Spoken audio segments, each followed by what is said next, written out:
মাদ্দার সাহেব কই যাবেন এখন? ল একটু দোকানে ল চা খাইয়ে লো। আচ্ছা লন। মাতবার সাহেব না আল্লাহ মাতবার সাহেব আমার দোকানে যাও নাই আমার দোকানের খাইয়ে এককাল শেষ করে ফেলাইছে মাতবার সাহেব আল্লাহ বকুল দিয়ে যাও মাদ্দার সাহেব বসেন। ঠিক আছে।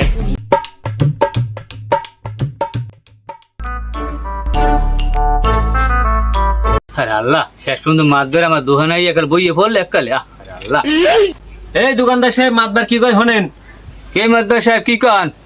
এই দোকানদার, এরা কি চায়? চা পান যা লাগে তুমি খাওয়াও, এখন দাও।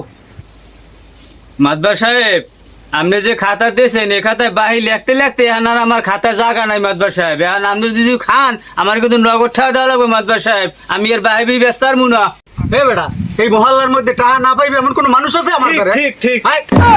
হে বেটা হোট, আমি আগামী দিনের চেয়ারম্যান, আর চেয়ারম্যান আমি হই। আর চেয়ারম্যান যদি হই আমি, তাহলে মনে কর প্রথম গর্ভবতীর নামটাই দিব তোর। ঠিক ঠিক। চেয়ারম্যান সাহেব তাহলে আমার নামটা দিলে হবে না, আমার আব্বাই গৌরবতী হ্যাঁ নামটাও দেওয়া লাগবে। হে বেটা, তোর ভাই যদি গর্ভবতী হয় তা তোর ভাইয়ের নামটাও দিব, তোর সমস্যা কি আমার? চেয়ারম্যান সাহেব তো এই খুশিতে আমার দোকানে যাতে সব আপনি খাইয়ে নেন, তাহলে আপনি আমারও খাইয়ে নেন। হে বেটা, তোরে খাই কেমনে?